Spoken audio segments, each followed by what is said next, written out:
Hello नमस्कार। हमर मैथिलानी बहिन से आइ जोड़ शीतल अइ बसिया पाबनि। अपना सबके बसिया पाबनिमे जे पातरि पड़ै छै ओकर हम तैयारी देखा रहल छी। बसिया पाबनिमे अपना सबके बसिये चीज पहिले पढ़ै छै, तऽ यह देख लियौ। बसिया बड़ी छै, बसिया भात छै जे पानिमे धयल गेल छलैए काल्हि, और ई दही अछि। आइ बनल है खीर, ई दालिवला पूरी, ई सब भैरवके थार छै ने। हमरा जोड़ा पातरि देबाक छलै तऽ हम जूठम देलियनि हँ। और इम्हर देख लियौ दूधि, धान, दूध, लाबा, जनउ, सुपारी, सिन्दूरक पुड़िया, तुलसीके पात, सिन्दूर, पिठार, केरा, लड्डू, इएह सब अपना सबके सामान होइ छै पातरिमे।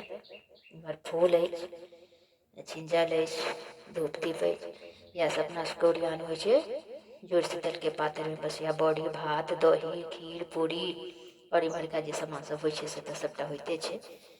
तऽ इएह छल अपना सबके जुड़ शीतलके पातरिके ओरियान। और सब भगवतीके पातरि पड़तनि।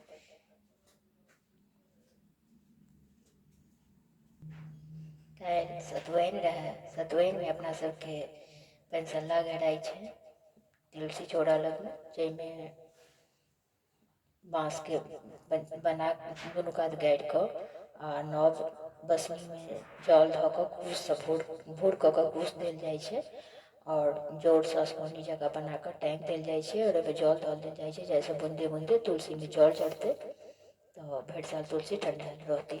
और नव बसनीमे जल धऽ कऽ सरबामे सत्तू, गुड़, आमक टिकला ई सब धऽ कऽ उसरगल जाइ छै। जे फकीरमान होथिन या गरीब तिनका या किनको देल जाइ छै, ब्राह्मणके दानमे देल जाइ छै, और ब्राह्मण भोजन होइए।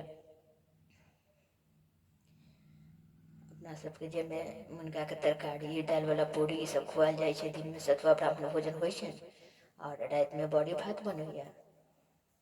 और भगवतियोके लेल से रातिमे बड़ी भात बनि जाइ छनि एक दिन पहिनहे, और प्रात भने बड़ी पूरी सब बनै छै।